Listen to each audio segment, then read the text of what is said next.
you on a weekend. This is Enterprise Weekend, reaching you from Enterprise Television. I am Henry Igwebiki. We start off today with our newspapers, and right after that will be our main conversation also for today. Please do well to be part of what we do have a say in what we say. You can always find and reach us at enterprisetvnews.com. You may equally like, comment, and follow us on all our social media platforms at Enterprise TV7. We have joining us via Zoom from Lagos State, Nigeria, Emeka Madunago, journalist, public affairs analyst. Thank you so very much, Emeka, for being here. Yeah, hello, it's my pleasure. Thank you. All right, so yes, thank you so very much, sir. Let's start off with the Guardian newspaper for today. We have on the very top strip here, this is a special feature from the Guardian newspaper. Aftermath of Mokwa tragedy, policy shift, climate risk assessment as strategies to tame flooding. And also we have other interesting stories here. Reward a resilient future. OAU's council management align strategies for institutional advancement. And we equally have Idil Kabir. Tinubu urges prayer for troops, task Nigerians on unity and sacrifice.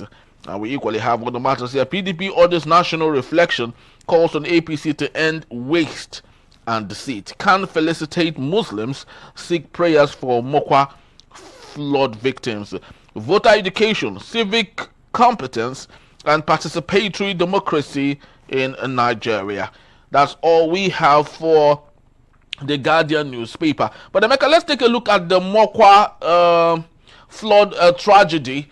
That is one natural disaster that hasn't been discussed or given lots of attention on different media platforms. Is it that flood has become very common to us, that we do not give them as much attention as they are supposed to? Yeah, thank you. It's a mixed bag. You know, the government has its blame, the citizenry has, its own blame. We find out that low attention has been paid to preparations for flooding. The Nigerian Meteorological Services, NIMET, does its job regularly. It gives, predictions about places where flooding, might likely break out. But that of Mokwa, from what we hear, was surprising. It wasn't expected to have happened at that time in such volume. But you see, the problem of flash flooding is such that sometimes it's unpredictable. The volume, of rain that might come down within 30 minutes can be devastating. Or continuous rain for maybe about 3 to 5 to 6 hours to 10 hours can be devastating. So, and again, there's always enough time for people to clear their drainages, clear canals around them. But you also find people building into canals. You find people blocking drainages. You find people blocking rivers. I mean, so you now see people throw refuse into waterways, and these things get blocked. So when flooding, when you have heavy rain and flooding accumulates, it becomes a problem. Where will the water go to? And in urban centers, semi-urban centers too, you find out that people build houses without consideration for drainage. People don't make consideration for drainage. And then again, the quality of drainage built by some governments is also a problem. I saw a video yesterday of a drainage in one of the states being built with a 9 inches block. And this is a major road around a very busy market, a market frequented by thousands of people on a daily basis. Normally, you would expect that the government will use iron rods to cast, to do a real raft that can withstand the pressure of. But we have a national highway policy, but How well do state governments adhere to it? Even how well do they adhere to the national highway policy? We're talking about national. Do we adhere to all those things? So you just find out that is why you have flooding in different places, causing problems. And so there's still time. There's time for people to clear their drains, and adopt decent sanitary habits so that our environment will be clean, not disposing of refuse anywhere, in just any place. But make sure that you dispose of refuse properly, and together we can control flooding. Very, very true. We sincerely hope that together we can control flooding. Climate change is real. As much as in Nigeria, we try as much as we can to, push that away or throw that under the carpet. Climate change is real and is affecting us. And Nigeria, of course, is one of those hit worse by some of these changes in our climate today. But Emeka, let's take a look at other measures here and other issues. And we have voter education, civic competence, and participatory democracy in Nigeria. 2027 is heating up as much as we are still in 2025.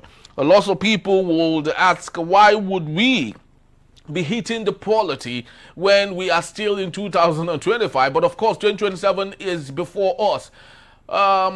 With the deficit in INEC not doing the right thing at all times, do you think that 2027 we might have more than enough civic education on participation in the coming election? In fact, you have raised a vital point. Political parties no longer engage in continuous voter education, and which is a vital point. And why do you think they are not? Yeah, because they don't go into, in Nigeria, people don't go into politics for service. They go into politics to have an access to the treasury, to loot, to steal. People don't go in for service. So that's why you see, you can't see any Nigerian leader who is prepared for service, who has an idea of what constitutes good governance. You just find very few. So you find the federal government doing the duties of the local government. You find the state governments taking up, in fact, hijacking the duties of the local government, which is not proper. So you now see that elections just exist. The only major thing on the electoral calendar is just elections. We're supposed to have, auditing of the accounts of political parties. INEC is supposed to publish the audited accounts of political parties. But have you seen any anywhere? Have you seen any? INEC is supposed to engage in continuous voter registration. But you just see snipers of it here and there. Whereas the National Registration Agency ought to be engaged in continuous mobilization, sensitization, enlightenment of the people to register, to vote. But how do people know? And then we have electoral reforms. There are reforms that we ought to have. The beavers and the IREF are still in the guidelines of INEC. They are not yet in the Electoral Act. They are not yet in the Constitution. And now INEC was talking about the other day about going back to the era of voting without PVCs. I mean, why? Because Nigerian politicians are the most despicable set of people, politicians in the world. Delinquent and wicked human beings. They don't care about development. Right now, nobody is interested in governance. What they are just interested in is 2020. And 2027 is 2 years away. Nobody is talking about have we reduced maternal and infant mortality. Nobody is talking about how many school children have been registered. Nobody is talking about how many our hospitals equipped.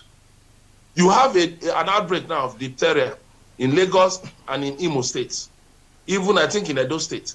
Nobody is talking about that. What they are doing instead, they are suppressing the information. Nobody is talking about that. You see, the governors of these states are so shameless. Some are not even paying the minimum wage. Even the federal government, the other day, federal workers threatened to march on Aso Rock, on the presidential villa, because they say that federal workers are not being paid what is due concerning the minimum wage.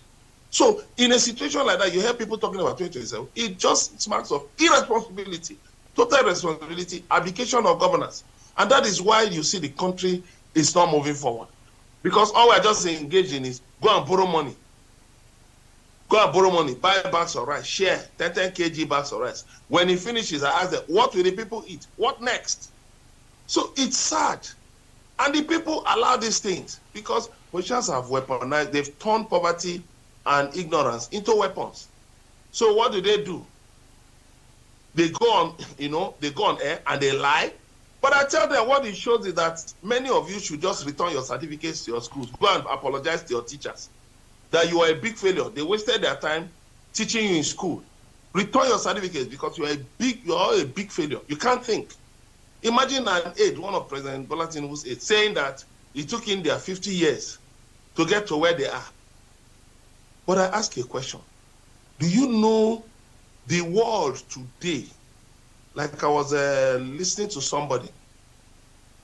You can actually envision, prepare the future now before the future arrives. You can prepare for the future before that future arrives. Nobody should tell you, oh, it will take 10 years. You can produce anything now.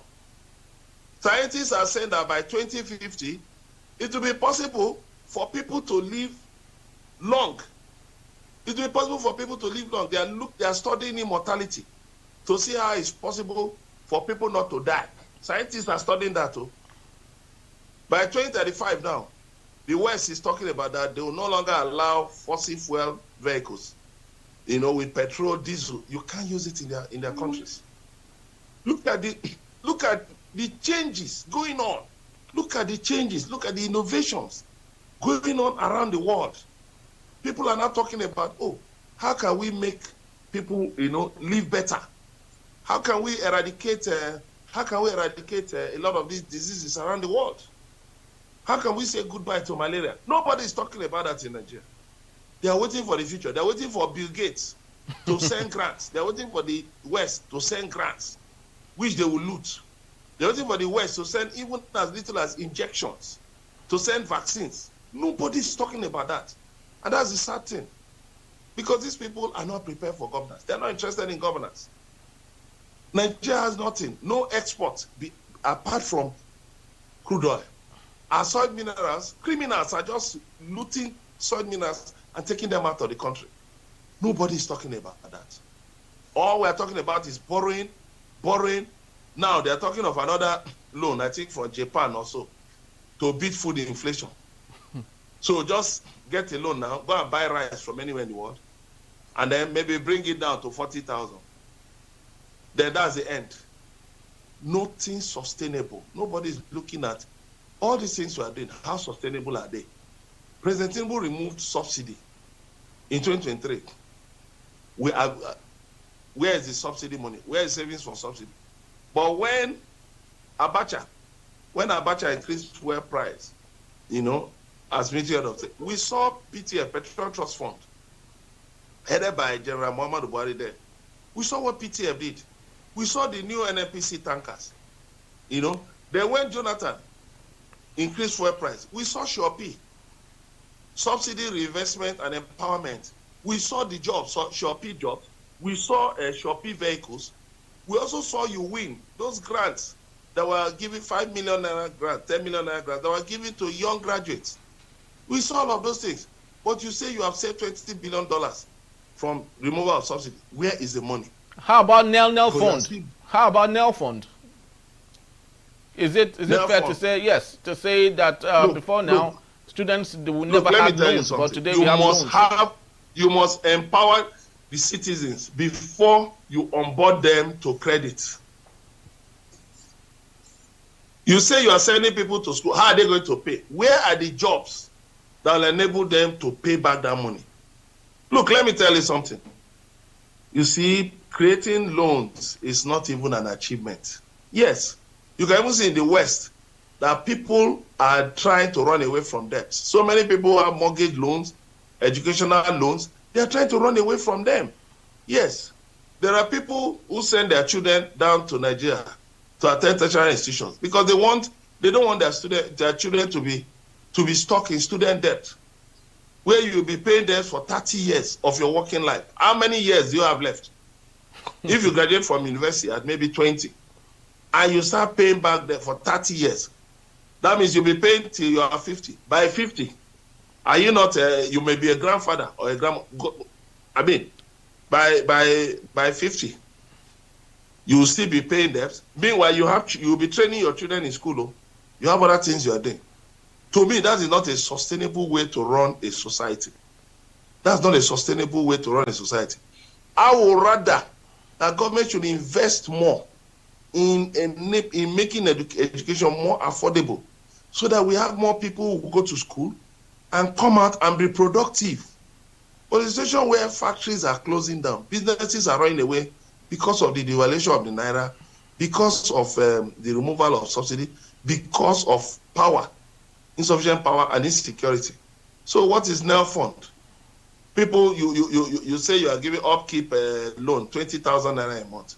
Who does 20,000 naira take care of in this country? How can a student live on 20,000 naira a month? How?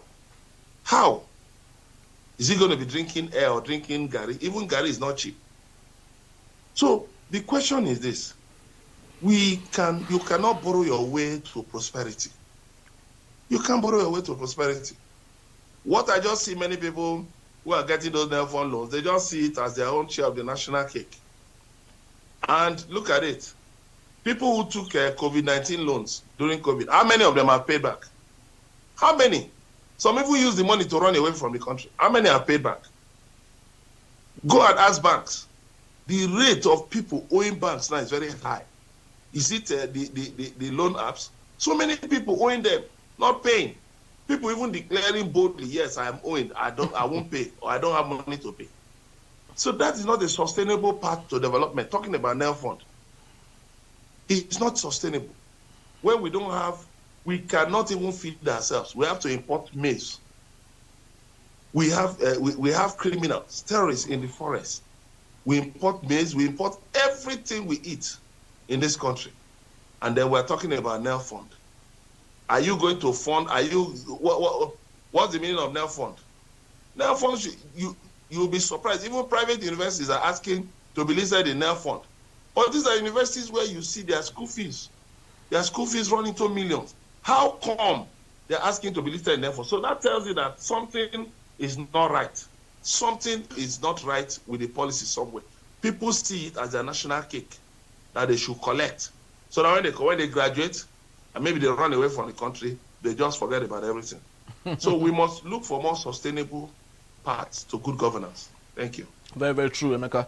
We must look for a better way to really run some of these things and ensure that it is sustainable.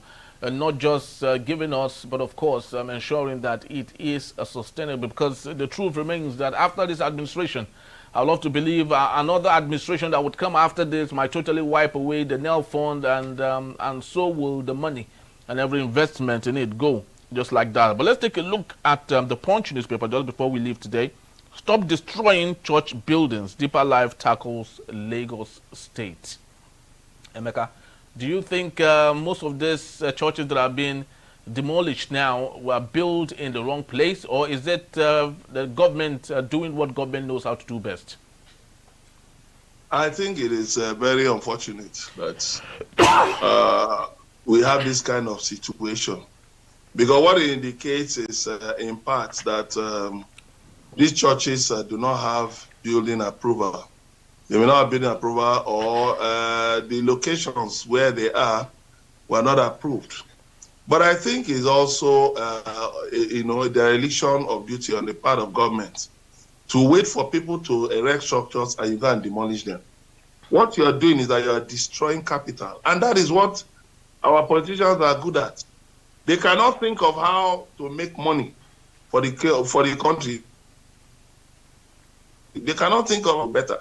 It's how to destroy things, because they don't know how to create anything. They don't know how to create wealth. And that's the sad thing. You just keep demolishing and demolishing. To me, that is a demonic and diabolical way, of governance, where you relish demolishing people's properties. You are no longer a normal human being. I'm telling you, I say it without any apology, because it is not right. You should stop people. Government has the repository of violence.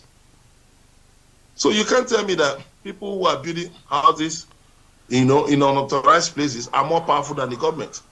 The only weapon they use, to overpower the government is through bribes. So if the government cannot handle its operatives so well, I'm imbuing them a sense of patriotism to prevent the construction of property, of structures in unauthorized places, then there's a problem. That's the bigger problem. How can people just wake up and build houses, and then you now go and be demolishing them? It doesn't make sense. It doesn't make sense, because so much money, and then tomorrow you now expect people to pay taxes. You say people are not paying taxes. The same Lagos State government that the demolition said that was it last year, only not up to 400 people collected a C of O, certificates of occupancy. How will people collect? Check the number of houses you are demolishing. How will more people apply for certificates of occupancy when you release demolishing people's houses? You shouldn't let them build on canals, waterways. You shouldn't let them at all. The same energy you use anytime there's a riot, you bring out soldiers and policemen. The same energy, use that same energy to prevent people from building in authorized places. Use the National Orientation Agency to sensitize people. Local governments, why do you have the local governments? What are they doing? That's the closest arm of government to the people. What are they doing in the offices? Let them go out. They have planning authority. Let them go out to make sure that people don't erect all these structures and then you turn around to demolish them. It doesn't make sense, in my view. Very, very true, Emeka. It doesn't truly make sense. But of course, one would equally, of course, speak on behalf of the government, because a government is now more of a society or community of interest. The government today might be in support of a building for a particular individual or society, only for the next government to come and say that is not right. So how do we solve this issue of discrepancies here and there, of one administration not following in suit with what the next administration, might want to do? That is also another problem, the lack of, continuity in governance. People just think that, there shouldn't be continuity in governance. Go to the courts. Go to the federal high court, to the high court, state high courts, federal high courts. You see so many cases on land, so many cases about properties. Why? One government will give approval, and that government will cancel approvals, cancel certificates of occupancy, because of the interest of some greedy, wicked politicians, greedy and wicked civil servants. They will go and carve out some areas, and they will tell you it is covered by government acquisition. Meanwhile, some criminals have used state power to acquire choice places for themselves. That was what they did, for instance, in Ogudu, GRA in Lagos. A place that was earmarked for, certain purposes. The government, a succeeding government, cancelled it, and then started selling the lands to civil servants, to politicians. Now, the owners of the land from whom it was acquired said, this is not right now. They went to court. After more than 30 years, they got justice. Now, the Lagos State government had to intervene and start talking. The same thing happened in Agedingbe. So you don't find out all of this. The government will just come, acquire a place, claim to have acquired it in public interest, and then turn around and start selling the land to people. It's not right. Things should be done in the proper way. All this, pursuit of illicit wealth is what is making our society poorer. It's not enriching us. A few people just grabbing everything, grabbing land, grabbing money, grabbing everything. It cannot make our society better. How much can one person steal? How much can be enough? How much enough to satisfy the greed of our politicians? You know, how much is really enough to satisfy the greed of people in government? So we need to change our orientation. And then also, the churches should have, you know, that there should be discipline. If we are preaching godliness, if we are preaching moral values, if we are preaching religious, values and all of that, we should also be the ones. We should be the practitioners. We should show good examples. We should show good examples in the way we locate churches. And then noise pollution. The government has said don't put microphones outside your structures. I mean, the people who come to church are the people you are passing your message to. Why do you have to disturb people in their homes? If those ones wanted to come to your church, they will come. So why do you have to put microphones outside, loudspeakers, outside your structure? And you are disturbing people. It should not be like that. It should not be like that. So we need a reorientation as citizens, whether we are Christians, whether we are Muslims, whether we are African traditional religion, Adherents, whatever we are, whether we're even atheists, whatever we are, let us be worthy citizens, obey the law, make the society a livable place for all of us, and it will pay us in the end. Very, very true, Emeka. So very apt. And just to let us know, the example Emeka Madunago cited was actually Magodo, not Ogudu. Of course, where they had that little issue here and there with the government and the people. And that's all we have for this particular segment. Just to let you know, Emeka will be here to take us on our main conversation when we return. Widespread support. Governor Omo Eno of Akwa Ibom State joins APC with full backing from the government. That in the beat is still Enterprise Weekend. Please don't go anywhere.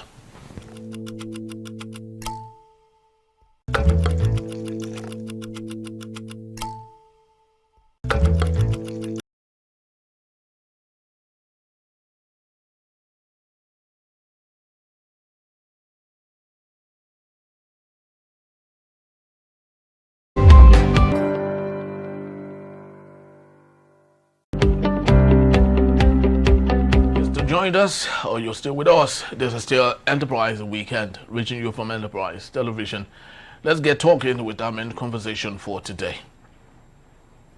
Governor Omo Eno of Akwa Ibom State has officially defected from the People's Democratic Party (PDP) to the All Progressive Congress (APC).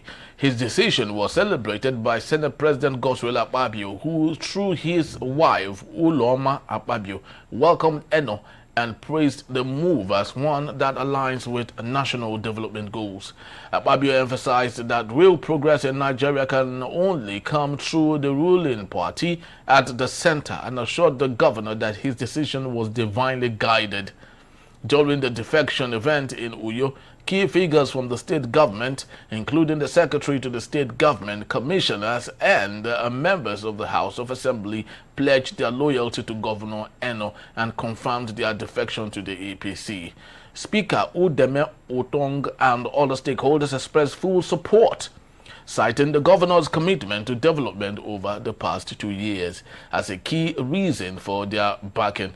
Local government chairmen, led by Algon chairman Owemedemo Odo, also declared that support, applauding Eno for his inclusive leadership and the backing of local governance. Prominent political leaders and past lawmakers, including Senator Effiong Bob and Eta Enang, were in attendance to show solidarity and affirmed the governor's new political direction. I say have Emeka Madunago. Thank you so very much for being here. Yeah, thank you very much. All right, so let's start with what we have from our report. It stated there that the Senate President himself wasn't even around to welcome his brother, Omo Eno, into the fold of the party. He was represented by the wife. as much as I do not know if he is on official assignment outside of the country, but knowing that this is a strategic move that he had been in control of, why do you think he was even absent in the first place? Do you think there is more than enough reason that should make him not be present?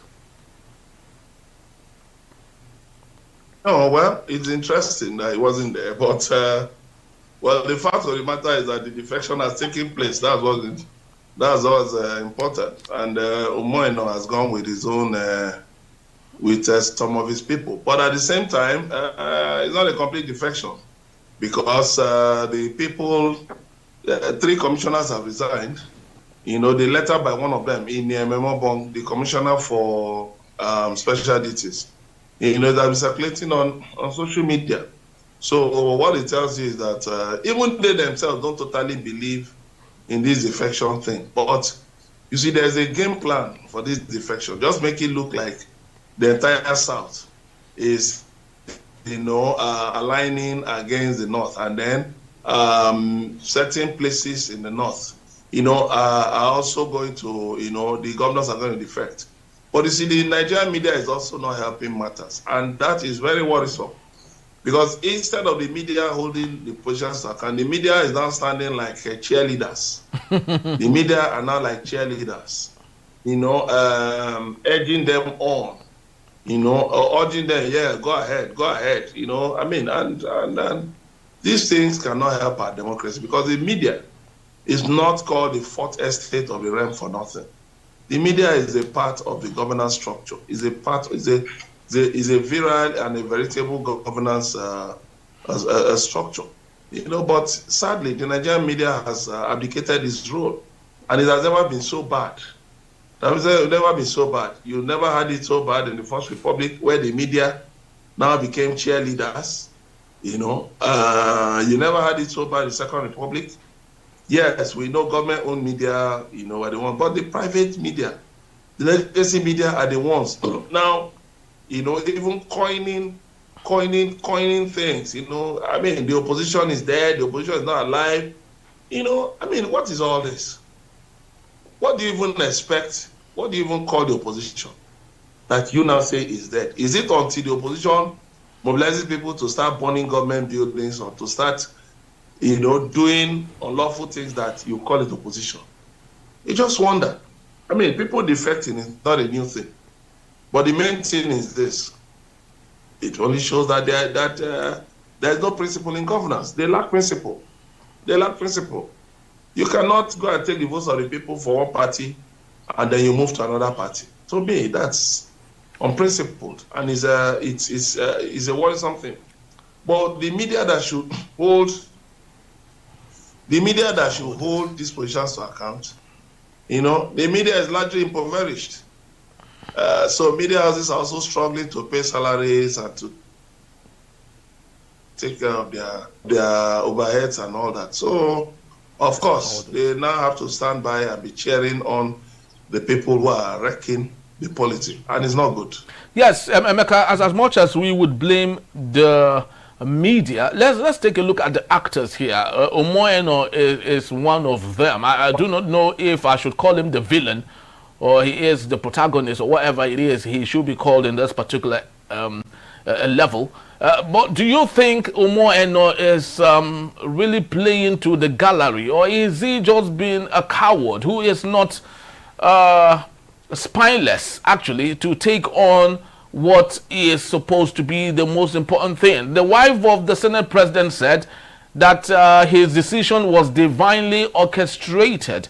And now that he has joined the APC, he is better connected to the federal government. So does that mean that all the while Umoeno has not been performing as the PDP governor of his state and therefore will start performing with the APC? No, you heard what Umoeno himself said some time ago, that if you flew with one airline and you tried to come back with airline and you saw it wasn't possible, you change airline. So that underlines the positions. And they're now saying something is divine. You see, these people, they try to play God. And that is where it gets so nauseating. So disgusting. You are saying it's divinely. What is divinely orchestrated? Is God a politician? Is God involved in your politics? Your dirty politics, God is not involved in it. What's so nauseating? But the sad thing is that even religious leaders, they bought over religious leaders. Religious leaders are in their pocket. You've seen them. Some will criticize government by day, but by night they sneak to go and see politicians. So there is really nothing. There's really nothing. Many religious leaders are just, in their pockets. So when you now talk about being divinely orchestrated, by who? Which divinity are you talking about? So the reality is that if you talk about, that now is connected to the center is performing, show me one APC state today where you see real performance. Mention one APC state today where there's all they are talking about connection to the center, and yet you have unplanned roads, you have unplanned neighborhoods, you have crime, you have high unemployment. I mean, if the governors and local governments in the APC states were actually performing well, I'm telling you, unemployment would have gone down. Unemployment would have gone down. Crime would have gone down because all politics is local. But you just hear this connect to the center. What they even shows you is that this obnoxious centralization of the system has actually wrecked the polity. Beginning from when Major General J.T. Ironsi enacted Decree 34, of 1966. And that decree that took power from the states and centralized it in the federal government.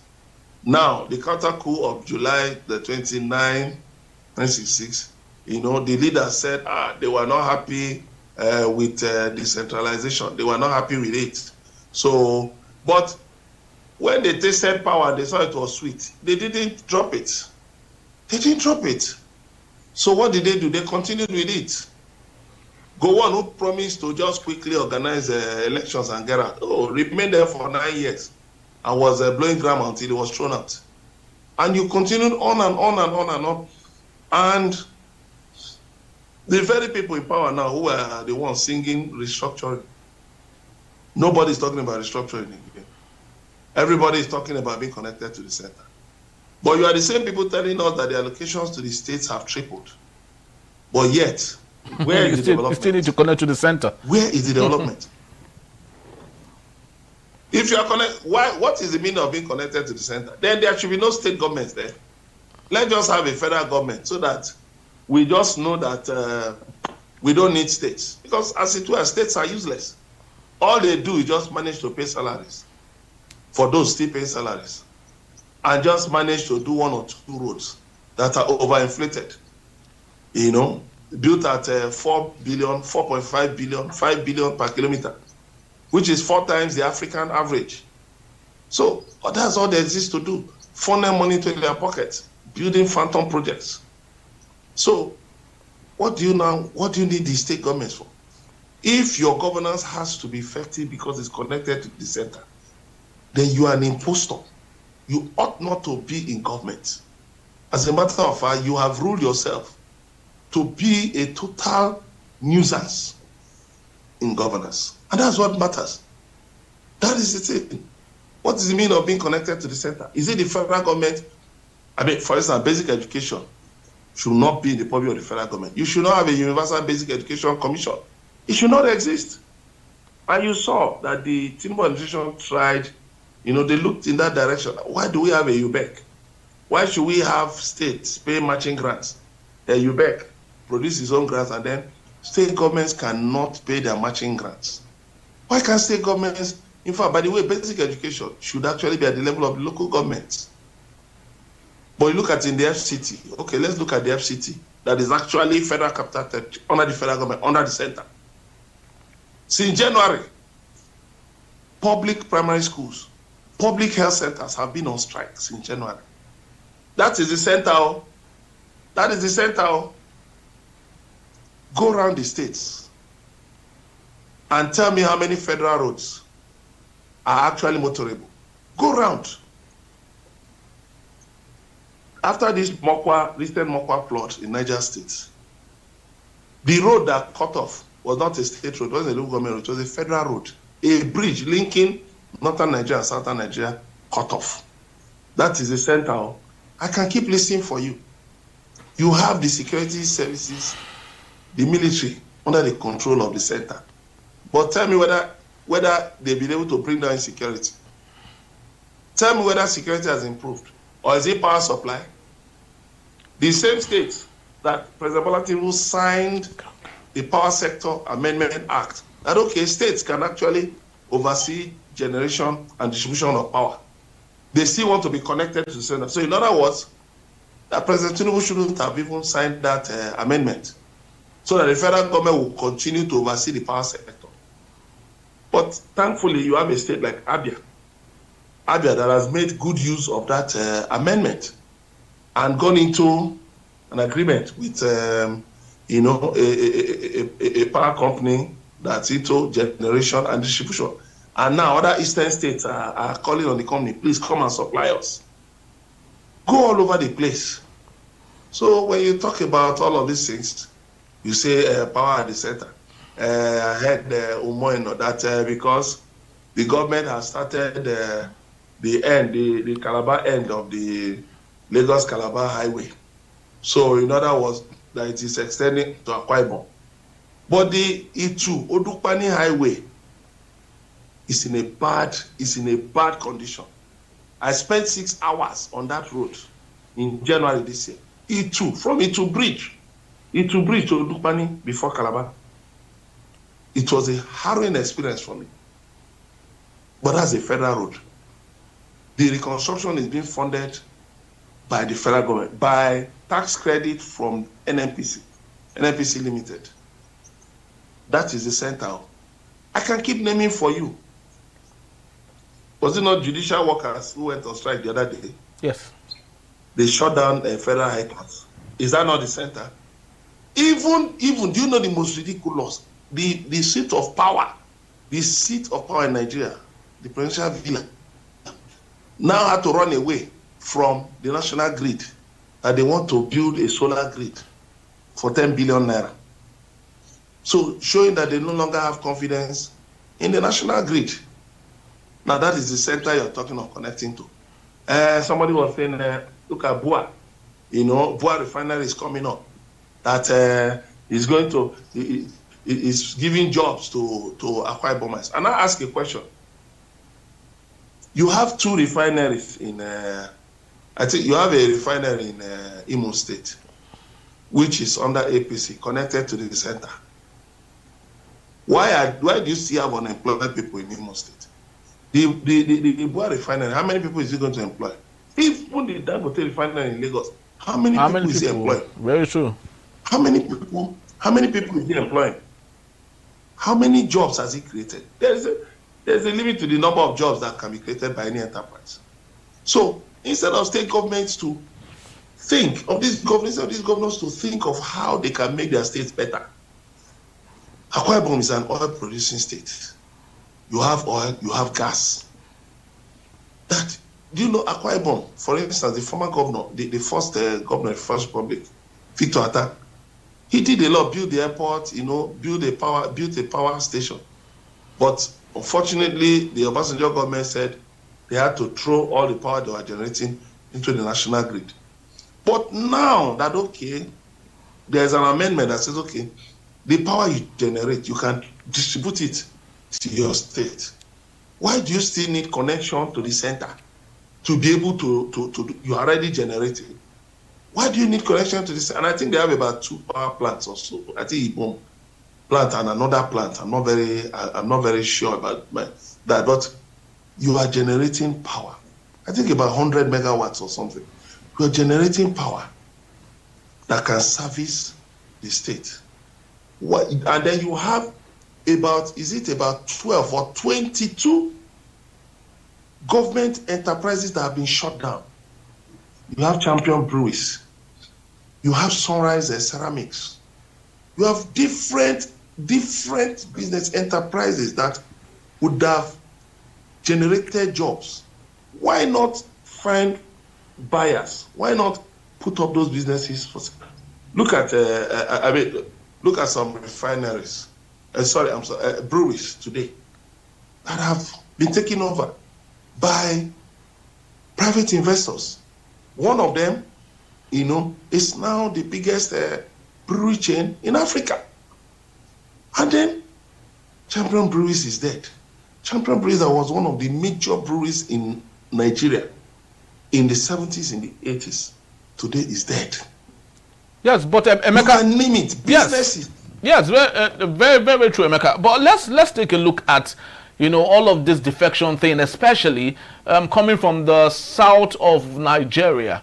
The southeast has been taken over. It's only Alex Oti of Abia State that I guess is remaining. Mba is a close ally of the president, and of course there's a rumor that he might defect anytime soon. But do you think all of this is a ploy by President Bola Ahmed Tinubu to wage war against the northern part of Nigeria that are really bent on ousting the president? If that is the case, how much can that do? Is it even possible that if all the southern governors galvanize themselves towards ensuring that President Bola Ahmed Tinubu continues, do you think it's good enough to keep him on the seat? No, there's a game plan which I hear is being worked out to generate 21 million votes for the president. And to make it, so that these defections will come in good time, for the plan, the alleged plan, to work out. But these people know that all this is just about showmanship. They know that the governors cannot generate the votes. Look at the governor of Delta State, Oborewori. He just had about 350,000 votes. But he said he would generate how many? Is it not 3 million votes for the president? Something he couldn't generate for himself in 2023. It's what he said he would generate for the president. So when you look at it, in the last election, there were allegations that there was massive rigging in the north. And of course, they usually use underage voters, who are voters cards that read ages that are much more, like 10, 20 years ahead of their current ages. Now, this has been a weapon in the north for so long. And INEC has refused to clean up the voter register and remove all these underage voters because they know them. They know them. But what do we have? So, in now trying to get governors to make it look like, yes, all the governors are there so that you cannot activate your plan, you cannot activate the alleged plan to rig the 2027 election, to write results ahead. But it can't work. It can't work. It can't work. Because, look, it's just wishful thinking. There's one country, I think the president, is it not Togo, where the president brought up a strange thing that is parliamentarians that will now vote to decide in the presidential election, no longer the people. It's now parliamentarians. What kind of rubbish is that? But already, the people are saying no, that you cannot do that. That is why, of course, you see, is these kinds of things that you see that, spawn coups around Africa. Because sitting leaders think that they're eternal. They think they should just sit down there forever. And then when they are going, they cannot hand over, they cannot create a dynasty. What politics does it then? You hear people in their deceit that democracy cannot work in Africa. Who said? The places where it's working, is it not human beings like you and I, with blood in their veins? Is it not the same human beings who are running democracy? But because it's inherent in our nature to be deceitful, to be dishonest, not to play by the rules. So that is why you hear people will tell you, oh, it's only prayers that can resolve insecurity. It's only prayers that can do this. It's only prayers that can do this. Hypocrisy. Because we don't want to think. we don't want to play by the rules. We don't want to do the right things. And that is where the problem is. Yes, Emeka. Yes, and talking about playing by the rules, and some African leaders hoping to build a dynasty so they can remain forever. Do you think that President Bola Ahmed Tinubu is getting over himself? Because he seemed to believe that he is an architect, a master, a numero uno when it comes to politics and strategy in Nigeria. Do you think that he might really not know that something is possible that might be different from what he wishes for? Then secondly, Emeka, the second question is, do you see anything in, of course, we cannot predict the future, but looking at history, in 1997-1998, we had General Sani Abacha, who equally, like our president currently, bought over everyone, had defection, mass defections to, of course, desire that he transitions from military to civilian. We had the 1 million man march in Abuja. Who does the cap feed advertising all over the country?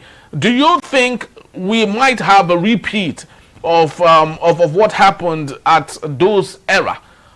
And what do you see?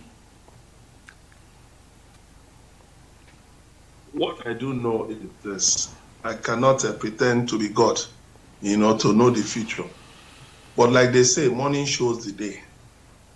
If Tinubu was confident in his handling of the country, he wouldn't need to have to get people to endorse him. He wouldn't need to do that, because to me, all that is just showmanship, eye service. He says he has performed well. If you fix the country, of course, you don't need to even talk about the election. The people will just overwhelmingly support you. But where you are, your song keeps changing. You say there should be pains, then there will be gains. Your worst days are over, and all of that. And at the end of the day, the worst days are looking even longer for the people.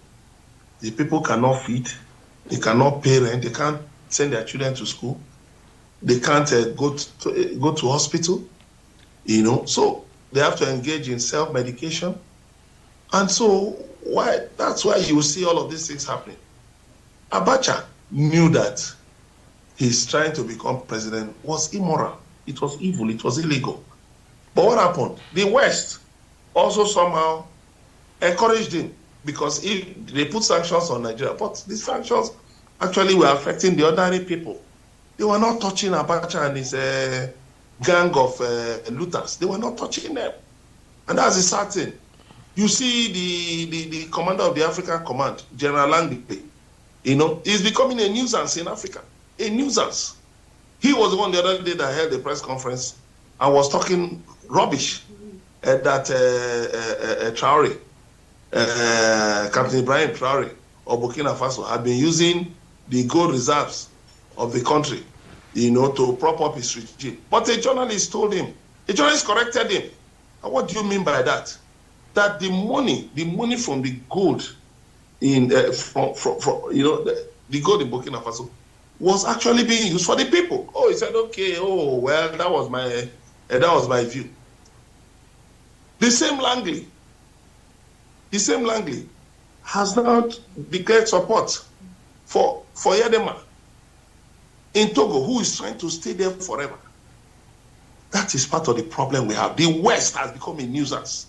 That is why they are doing all their best to say, oh, no, African nations should not get close to Russia. They should not get close to China. Because they don't want Africans to think for themselves. They want to impose leaders on Africa. They want to keep Africa in debt slavery. They want to keep Africa backward.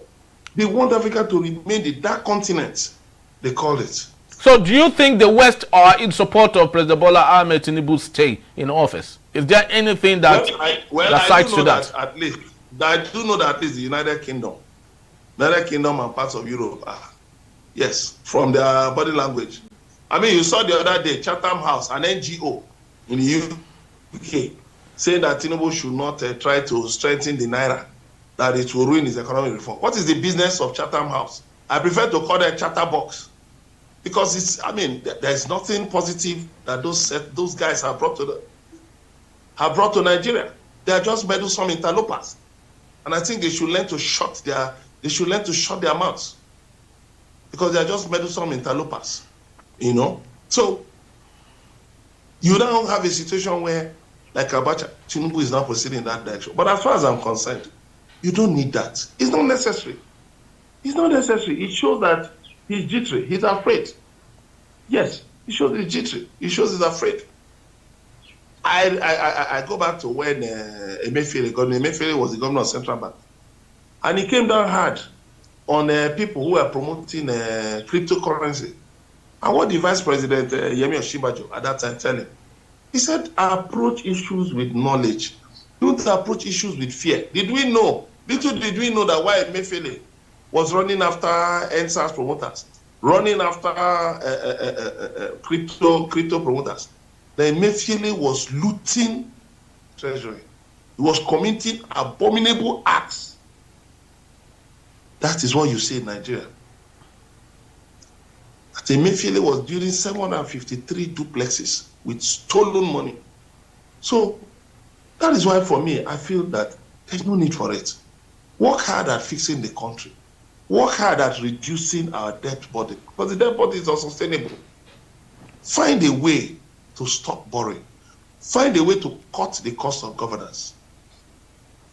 It is, how do you explain 226 million for a street light? How do you explain the constituency project? How do you explain it? Over 200 million for a borehole. How do you explain all of these things? How do you explain it? No, you can't burn the candle at both ends. You must find a way to cut the cost of governance.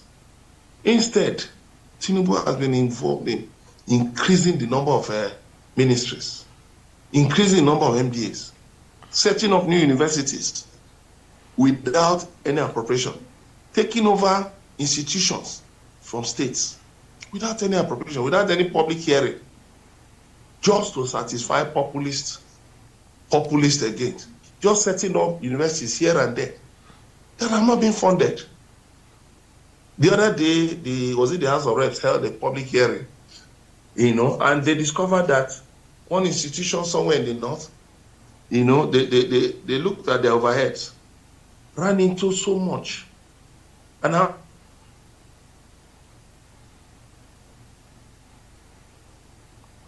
are you still there, Emeka? All right, I think we're having a little bit of a glitch there from Emeka's end. And I just hope that he returns back. And of course, we were still discussing the defection of Omoeno, the governor of Akwa Ibom State, to the APC, citing his reasons connecting to the center.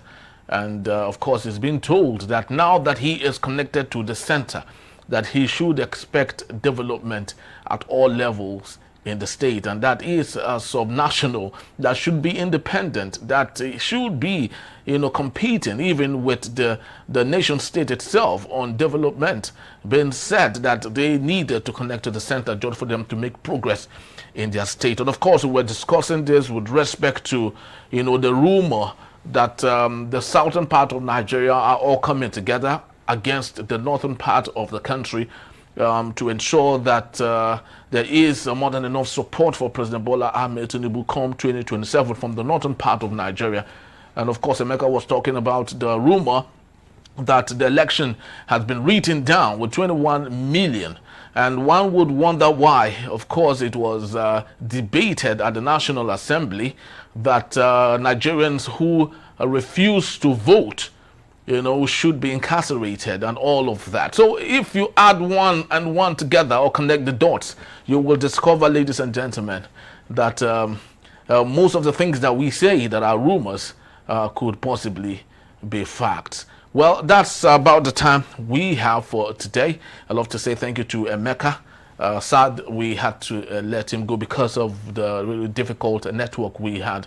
But I would love to say thank you all the same. But most importantly, we'd love to say thank you to you ladies and gentlemen, for making this a date. We truly do appreciate you. Please do well to visit us if you may. You can always find us at enterprisetvnews.com. You may equally like, comment, and follow us on all our social media platforms at Enterprise TV7. I am Henry Igubike. Thank you for watching. We'll see you. Bye-bye.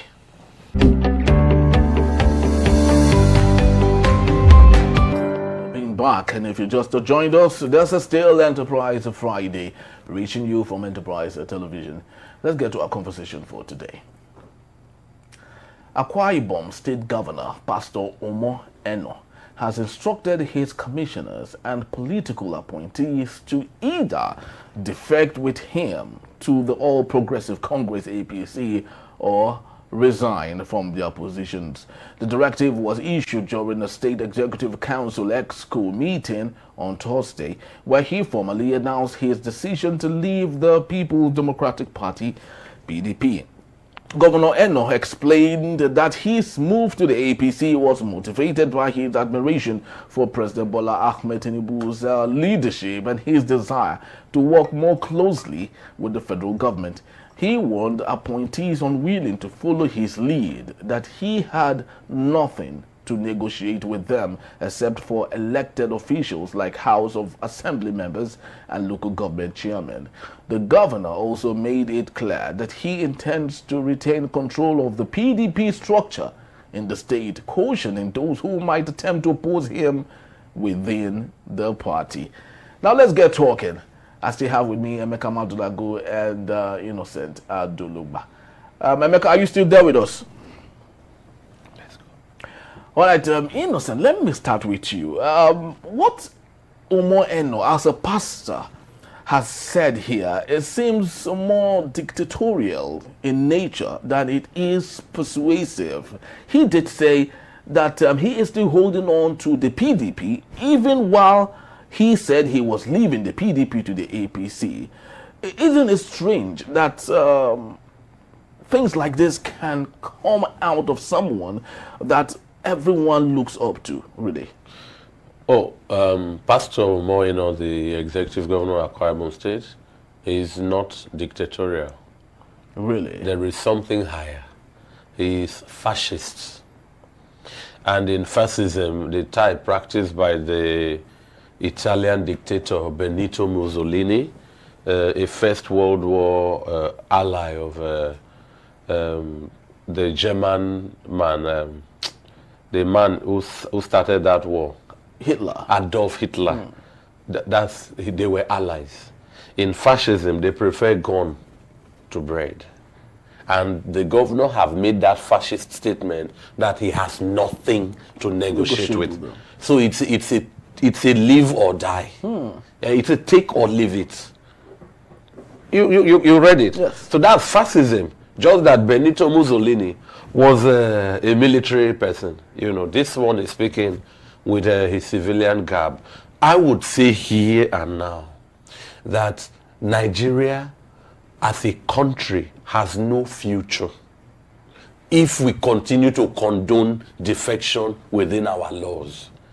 The reason given from that media report is just the president's admiration. The governor is enamored by the president. Therefore, he is leaving. So you truncate the mandate of those who voted you.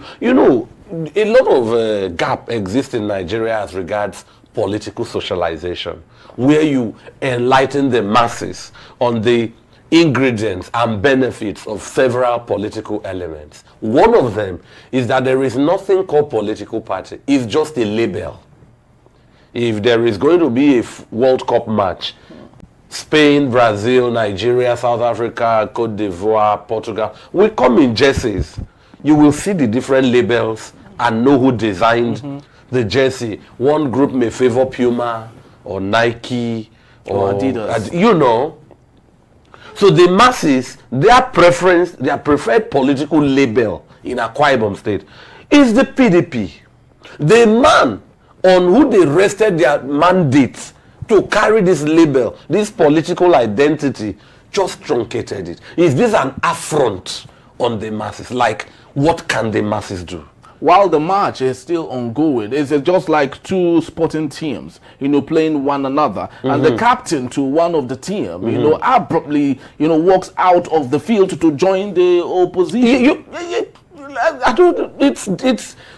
I don't know if we have a lot of clever fools around. You hear the mundane, and then there are court jesters applauding by the side. Intelligent people applauding. This country has a judiciary, for God's sake. How do we interpret laws? Then there is the INEC. I will see. People are free to join any party of their choice. Our constitution has it, freedom of association. But when you do, drop the toga of the old and go up to the new and start building. If you are a governor, if you are an elected politician, local governor, local government chair, a state house of assembly, a governor, president, you are elected. You no longer want to stay in that your party, whether the party was on fire or in this case you are in love with a character. You have rejected the Governor Umo has rejected PDP, has denounced PDP. So you drop the gains of that party, which is the mandate of your governorship entitlement, and all the immunity and benefit, drop it. Happily join the APC, go and work closer with the man you admire, and start building again. There is a caveat. He has threatened that while I am leaving the PDP, I am in charge of the reins. I've not heard of all of this before. Maybe Emeka, how does this sit with you? Please speak to us, because it's actually so very strange. Everyone is playing this some wicked style. One leg in the APC and still desiring to control the PDP. And just before you answer that, President Tinubu said, while he was, of course, speaking to the APC meeting in Abuja yesterday, that he likened the PDP to a sinking ship, and that if people must leave, they should leave because they are not wearing a life jacket. Now, do you think Omoyeno is one of those desiring to sink and therefore had left the PDP for the APC? The question to ask is, to remember there was a time it was rumored in was it 2007 that Tinubu was planning to defect to the PDP. Go back to history. There was a time when Obasanjo was just throwing power up and down. Yes, Tinubu, it was rumored that he was planning to defect to the PDP. So, that he's saying so, I'm not surprised. Even Adam Soshomole, Senator Adam Soshomole, there was a time too when he wanted to start his foray for governorship of Edo State. It was rumored that he was thinking of starting from the PDP. So these are just political games. Don't mind all these things these people are saying. They don't even believe themselves. Tinubu, you see him laughing. They don't believe themselves. They're only desperate for power. They don't care how they get it. But let me tell you something. Nature will always correct the atrocities of man. Governor Moino, who is saying all that, why does he have to tell you? Why does he have to say no? Because he knows that he has become a virtual stranger in his own cabinet. He knows that his mentor, Udome Emmanuel, is in the sight of the EFCC. So in order to save himself and the Udome Emmanuel, just like Obrewori did in Delta, is to run to APC, where Oshomole once said that once you run into APC, your sins are forgiven. Now Oshomole is trying to backtrack to deny what is clearly on video. You know, so that is the dilemma which Omoyeno is facing. He's in a he's in a serious dilemma.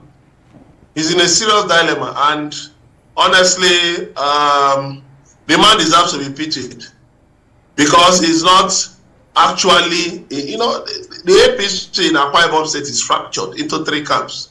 His own PDP, there isn't that consensus among members because many people feel he has not fulfilled their aspirations. Let's leave them behind. Go and ask the average Akwa Ibom man, how has this government fared for you? At least Akpabio built roads. Yes, very well. Udeme built at the Ecomedical Center. That was one of his best achievements. But what are Omoeno's achievements? Nothing. Go and look at him building a tower in Lagos, Akwa Ibom Towers. I think that's the most important thing. Every day he talks of deep sea port in Ibaka. When will we even see a shallow sea port? Not to talk of a deep sea port. Lagos State government under Fashola decided they wanted a deep sea port at Lekki. They now look for partners abroad. And they got partners in the owners of Chelarams and the Chelarams. You know? And then what did they do? They got the Nigerian Ports Authority to buy into it. And they built it. But that's like when people say there are no ports in the southeast. If the governors of the southeast made a move to establish ports in the southeast, let's start with making the river ports work. The river port in Ukuta, the river port in Onitsha. Let's start with making them work first. Bring barges from Onne port to Onitsha first. But you go to the Onitsha river port, nothing is happening there. And you are saying there are no seaports in the southeast. Are we not joking? Is it you and I that we go and make seaports happen in the southeast? The answer is no. So, look at Omoeno, who has, the opportunity of Ibaka deep seaport. But he's just been turning around and turning around. Just blowing grammar. What has they achieved? What can you say today that Omoeno has achieved in Akwa Ibom State? I challenge anybody to show me what he has achieved. Nothing. So, in order to save his godfather, he has to move to APC. But the point is that his own people know that how can they exchange Udome Emmanuel, Victor Atta, who are the godfathers of PDP in Akwa Ibom? How can they exchange them for Akpabio? Akpabio, whom they fought so hard to dislodge. It wasn't easy dislodging Akpabio. It wasn't easy. Yeah. Dislodging him. Then you now want to go back to that same taskmaster.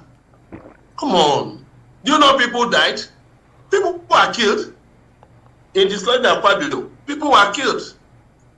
So what are we talking about? You want to tell someone like Senator John Akpanudo to move to APC?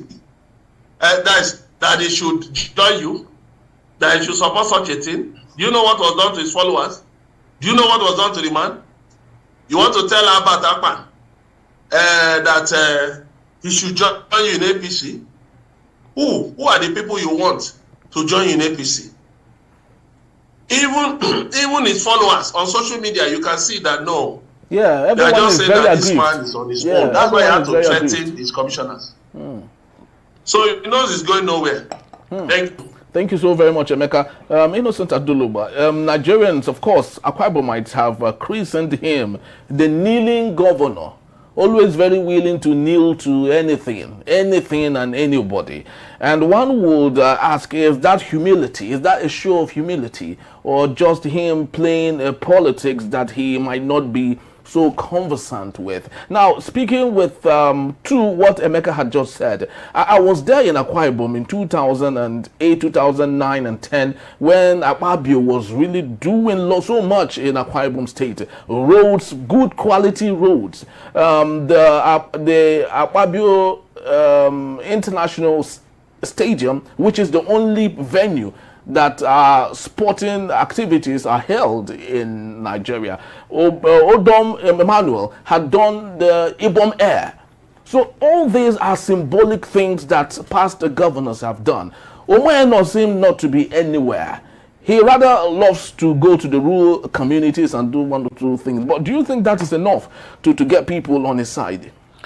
Well, I think we are overlooking or not paying enough attention to the achievements of Governor Omoeno. So what has he done? He is the first governor in Nigeria who declared Faji Friday. Like Friday, there will be merriment and all of that. Happy hour. Good. Do you know any governor who has done that? So let's give him that credit. Happy hour achievement. It's unprecedented.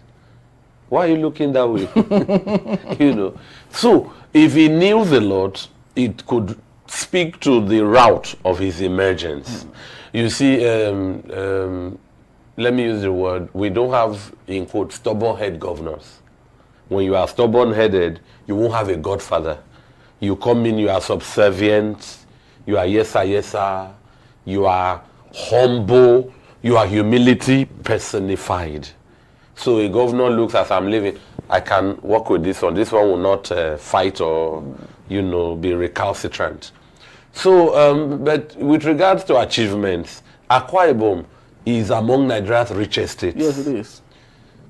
Carved out of a Cross River state in 1987 by the military junta of Ibrahim Badamasi Babangida, barely 2 years into his tenure. And once you cross the bridge at Odukpani into Itu, Akwa Ibom begins. I'm even surprised. It's politics that took them to the Ibaka, whatever. They have Eket on the show. They have Oron. Yes. These are lovely places. So by the time every state, let me use the word, keep Lagos aside and start developing yourself. Many of your people who are in the Lagos, Abuja, Port, will come home. Back, definitely. Nigerians, you and I, you know, they will say, if you go to church, they say, don't speak negative. Harry, Nigerians are in deep trouble. Nigerians are in deep. If they could love a man, love a party, vote him, and with no explanation to the masses, no apologies, not Pastor Moino alone. In the litany of the defections in Nigeria, they go to campaign to the masses when they want them to vote for them. But when they change party, the masses are truncated. And, you know, the cult of the states, that's what the philosophers will tell you, Aristotle, Plato, the cult of the, as in the masses wield popular sovereignty. It has changed. It now resides with individuals who got the mandate of the masses. You know, and I don't want to measure Governor Udeme Emmanuel by Governor Pastor Moino by what he has done. I want to look at him as Akwa Ibom, as we speak, was peaceful. Definitely. You know, there is that talk in Nigeria that, oh, when one party is not peaceful, you can. I don't even support that. Sit there and fix it. Yes. Henry, you cannot leave your marriage in trouble to come and take over mine. I cannot leave mine. You stay there for better, for worse. But after all, there has never been anything wrong with Akwa Ibom state politics. And it is one of the most peaceful states. It's one of those states where if you want to enjoy, you know, the dividends of democracy, you know, you see it. It's practical. It's pragmatic. You see it there. Loving people, a peaceful environment. You don't see the rascality happening in other states. You don't see that in Akwa Ibom. But it's becoming very obvious that Umaino might be the one to bring in that thing they had never desired. Well, you read out his comment. I would say that was not Pastor Umaino talking. Yes. 2, who knows, has Pastor Umaino become a political orphan to the Akwa Ibom people? Because Akwa Ibom, with regards to body language and political culture, are not pro-APC. They've never been. 31 local government areas, from Ikore-Ekpene to Ikore-Abasi, bordering rivers, all the coastal places, Ibeno, Oron, Eket, all around, Ekpeta, Etina, and Itu. Parenin, lovely place if you want to start naming all their Siribium. Lovely place. They are agrarian, industrial, tidy, land of beautiful women, beautiful food, peaceful people. They are, I think they are the gentlemen in Nigerian politics. You know, that's where when you look at Delta, you come to Akwa Ibom, Cross River, you hear they are now APC. That means another corporate state like Enugu could be on their way. Yeah, it's almost it's looking like there's no way that cannot defect anymore. We don't know what was offered or what was threatened before this defections happen, but that's not a speech for a victor, for a conqueror. A victor, a leader, a political icon inspires followership. You don't threaten for followership. No, you don't. You inspire followership. Politics is an arena for people to demonstrate their leadership skill. Henry, till tomorrow, everybody knows how fantastic Ambode was. He was an infrastructure genius. Yes. But you will still remember Babatunde Raji Fashola. Yes. Can you see that? Yes. Everybody has their niche. Without campaigning to you, you will remember who owns a niche. Very true. Elections have come and gone. 2003, 2000 is a distant memory. We will still talk about Donald Duke in Cross River. Very true. You will inspire followership. Yes. And long after you are gone, you will be remembered by what you have done. So this kind of, I told you, is fascism. You need to, when you take your internet and look at fascism, it's look, that man comes to your house, Benito Mussolini, and greets you as soon as he sees a bloke, a boy, 18, 22. Whether he is, whatever he is, he would tell the mother, that guy looks good in his army, send him, he has gotten a new recruit. Whether you agree or not, the country survived by love of gun, not love of food. So you tell your people it's zero or nothing. I have nothing to negotiate with you. Wow. His lieutenants, that is. Wow. Because they aren't elected. If not for, the appointments now, if we look at it, the figure of speech is that these appointments you got were compensations. Demonstrate your gratitude, your loyalty, or walk out. And if we have that judiciary one can lean on, a subordinate can sue the governor for addressing them this way, that you are threatening their job. It's blatant, it's clear. So look, I don't know, I've not commented about President Tinubu, but I think he is the orchestrator of all of this. Yes, President Bola Ahmed Tinubu, a political genius or juggernaut, may be setting Nigeria on fire with these forced or strategic defections. And then a governor threatens you with this kind of comment. I don't think that kind of trend will elicit volition for people to be happy to go and vote for him come 2027. Yes, and this is where the cracks will begin. You have seen in Delta, Oborewori has followed his predecessor Okowa, but even those in his cabinet and down are still reluctant to pick up the APC. If the reluctant tarry into election season, Henry, there will be crisis. Chaos, yeah. Very true. We don't know what Muftuang will do. Yeah. For him, defection may be salvation for Plateau people. We don't know what they dangle. We don't know. Enugu is on the cliffhanger. Yeah. Where else? Abia. Is on the precipice. Sometimes somebody may even be slammed an allegation, and there are happy people waiting in EFCC to visit. So it's a siege. It's a political siege. So when you call PDP a sinking ship, no life jacket, and there are people applauding, that means when APC people come visiting any state government house, they will live with a new convert.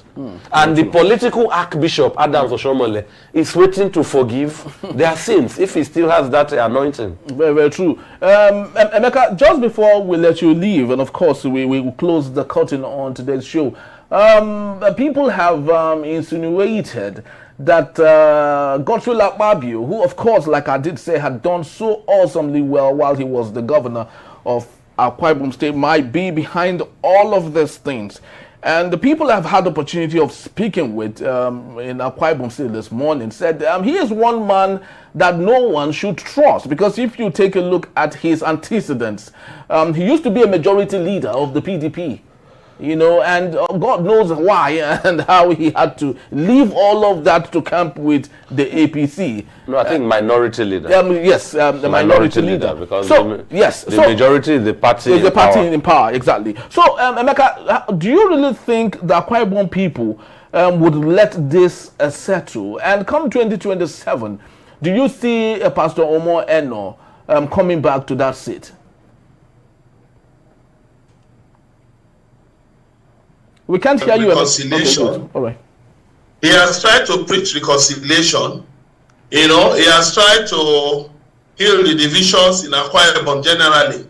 You know, but it has been an uphill task for him, and he has also had to contend with Akpabio. Remember when the FCC invited his godfather, Udeme Emmanuel, the former governor accused Akpabio of orchestrating the harassment.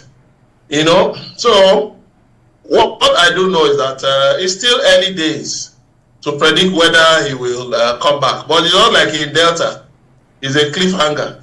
Yes. He's not very confident of getting a second term because all that APC is just promising. APC's promises are just neither here nor there. So, but Chukwuma Soludo, Obadabra said appears to have played the game in a smarter way, even though there was pressure on him to defend to APC after Ifeanyi Ubah, his main contender, died. But Soludo played it smart, and he has got the ticket of his party, the All Progressive Grand Alliance, and prepares to remain there. Sorry? And prepares to remain there while working for. But people are warning to be very careful. Because APC is not a party to trust. If look at what they did to Ambode, look at what they did to Yaya Bello.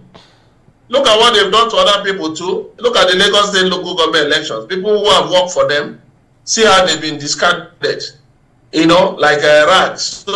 So you have to be very, very careful that all these promises will fall flat on their faces.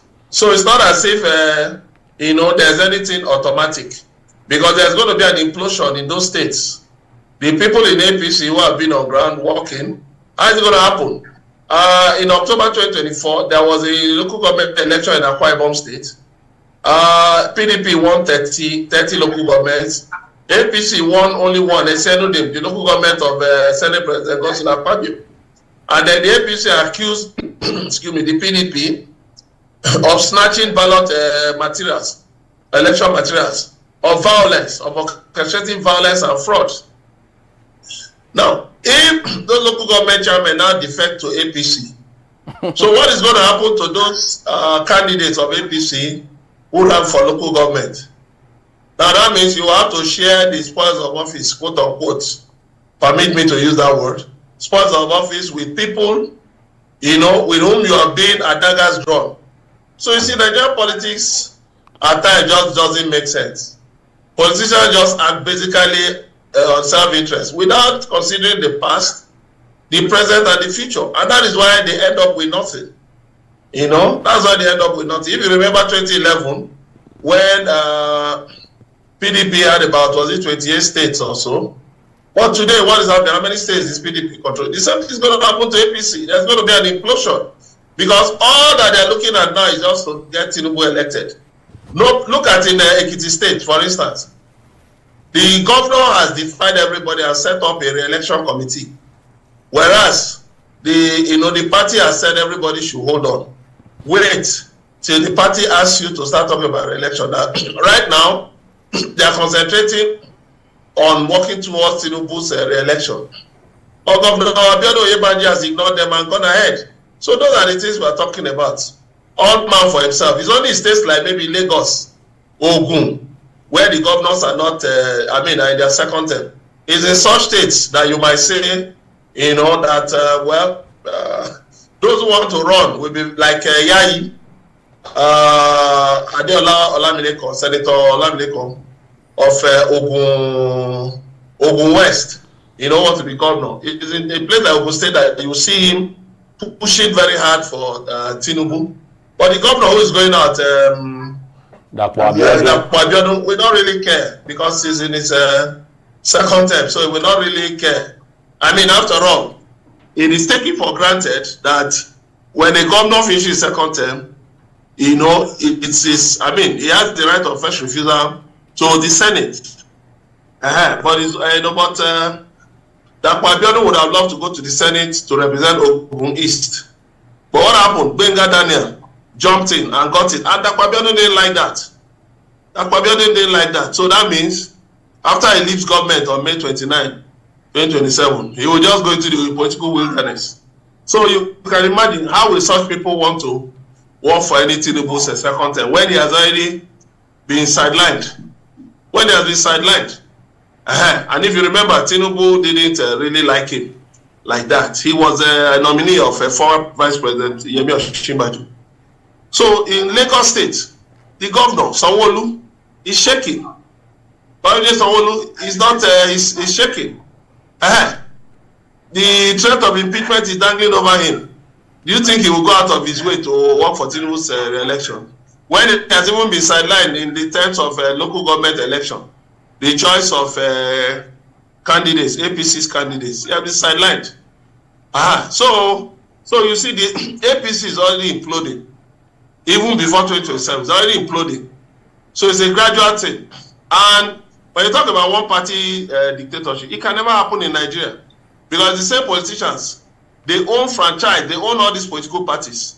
So and if their candidates don't run, they will push their candidates to other parties. Yes, to run. So I can tell you that some APC cheaters, like Rocha Okorocha, is in charge of Action Alliance. Are you going to tell him to do away with it?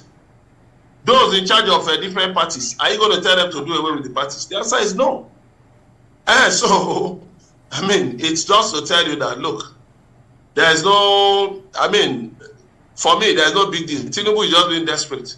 He wants to use state power to capture the state. But I tell you, it's going to be a failed venture. Very failed one. Very failed one. And one would wonder, you know, the fate of Akanimo Odofia, who, of course, was the APC candidate in the 2023 gubernatorial election against Pastor Omoeno. It was really a Herculean battle between both. They hated themselves, and I must tell you that. And knowing that Omoeno is going back to the same man he had labeled all sorts and had accused him of so much, you know, one would wonder what would be the fate of the APC. Yeah, Emeka, you were saying something. I can't hear you. Sorry, has he been given any position? No, nothing. And so what are you telling me? And you think APC will get away with it? Come on. Give me a break. They are not going anywhere. That party is going to implode. Yes. Let me tell you, PDP won't die. Your PDP will bounce back. Yes, very true. I'm telling you, they are going to outsmart Tinubu. It thinks it's clever. Master strategist. The only thing he can do is just to use state power. But let me tell you, when state power fails, it can't bank on the will of the people. That is why they are trying to bring in that useless, that obnoxious bill to force people to vote, because they know that 2027 might witness the boycott of the century, election boycott of the century. But you not go anywhere. So it's better Tinubu should just get out, because he has failed woefully. He has failed woefully. Thank you. Tinubu has failed woefully. Innocent in 60 seconds, if you may. I mean, that's Emeka's opinion. Well, that's the general opinion of Nigerians on the streets, because, of course, they can't say in the midterm. Tell me where to come and meet you to get my own share. Your share from me? Yes, exactly. Yes, because you that is opinion. That's not the. You didn't let me land, though. You didn't let me land. That's not the opinion. You said it's my opinion. Yes. So that means you are saying that my opinion is not correct. If no. Well for you, tell me, and let me send my bank account to you. You didn't let me land. Put some answer. Comrade Emeka, I'm not the person you should war with. I'm saying that that's your opinion, but that's not the opinion of the governors who are endorsing President Bola Ahmed Tinubu at this time. That's where I'm going. I mean, that's where this conversation stemmed from. That APC governors have already endorsed President Bola Ahmed Tinubu before midterm already. So I'm saying Comrade Emeka has differed with them, but they are holding their opinion in block. Akanimo Udofia, Emeka has analyzed accurately. Either Governor Omo will now share spoils of office with him, okay, or be a strange bedfellow in that party, because as it is, the PDP, the APC, the incumbent party, was a party that was alive. They are not sleeping. Yes. So they had a vibrant gubernatorial aspirant in Akanimo Udofia. And so, I mean, it's a clash of titans as it were now. One wielding state power, another one in charge of the party machinery. So I think it has opened a new door for concessions, horse trading, and different compensations or whatever we are going to call it. Well, I'll be wrapping up to say that in multi-party system, it is witchcraft to kill your opposition party as a strategy of survival. Yes. I love that. It is witchcraft in multi-party system to kill the opposition party as a strategy of survival and domination. We could see, for all the disparities in the Democrats and Republicans leading to the emergence of Donald Trump, there was no love lost between the two parties, but no strategy was directed at killing the other party. Yes, you could target the persona of Trump. Yes. Oh, he's for impeachment. You are trying for January 6th, but you don't do that to the party. No, not the party. You don't weaken, because if you do that, they say when two elephants fight, the grass will suffer. It's the Nigerian masses that will suffer. The Nigerian electorate as a single individual is voiceless and choiceless. You don't like these people in power. You are powerless with your vote. Voting becomes a normative formality. You know, you go to vote, but those you are voting for in a few months will defect. Can you see where that leads? So it takes you to the route, the place you didn't want to be. So the Nigerian government, I'm calling on them to criminalize defection of elected politicians who defect with all the benefits of office. If you want to defect, defect. Leave that thing you are gaining from the previous party and walk free. Drop your toga. You can't be garbed in two robes. You drop the label of the party you are rejecting, because to defect is to reject. You have rejected it. Drop their label. Leave their office for them. Defect. Then let the process of succession be invoked. Henry, you won't see people defecting again. A president will make a comment about popular defection. Nobody will be there to applaud, because by then the laws are in place effectively. Very, very true. You know, I've always talked about intentional leadership on this show, and I've always said that you do not need rocket science intelligence to create good governance wherever you find yourself. Sheriff Oborowori of Delta State needed no connecting his plug or whatever to Abuja to create good governance in Delta State. Yeah. Pastor Omoeno needs no connection necessarily, a wired connection or Bluetooth or whatever it is to Abuja to create good governance in Akwa Ibom State. I love to believe Alex Oti has really started this movement of good governance without necessarily pitching tent with anyone, which any person can do literally if they want to do it. So this issue and movement of belonging to a political party just to be able to connect to Abuja and then see the dividends come back to you is something I would love to say in political science they need to start studying, possibly.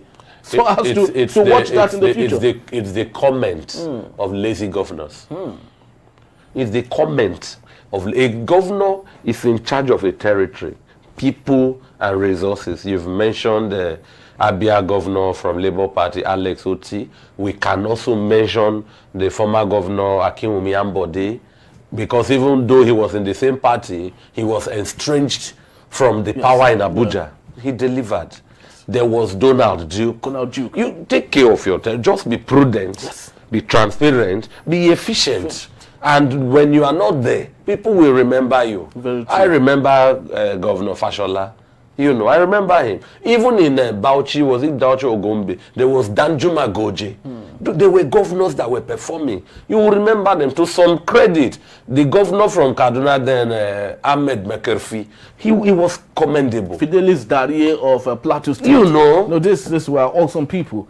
You know, who needed no plug, no connection. You don't need to defect to deliver the dividends of democracy. That borehole is sunk in a particular community, to ensure that public healthcare system is made possible in a particular community. Rural roads. And so on and so forth. I do not know the kind of politics we're actually playing in this part of the world. But let's see. It's a developing story, ladies and gentlemen. And right here on Enterprise Television, we promise to bring you updates on everything as it unfolds. Thank you so very much, gentlemen, for being here. And Meka Madunago, I truly do thank you for your time. Innocent Aduluwa. My pleasure. Thank you as always. Thank you very much. Thank you very much, sir. Thank you very much. Yes. All right, that's just the time we have. I'd love to say thank you to you for making it a date. We truly do appreciate your time, wherever it is you're watching or streaming from around the world. Thank you so very much once more. But please, you might go see what we've talked about. If you want to read up on anyone, when you visit us at enterprisetvnews.com, you may equally rewatch this over and over again, and equally do share, if you may, when you visit us at Enterprise TV7. I am Henry Igwebike. Thank you for watching. I'll see you tomorrow. Bye-bye.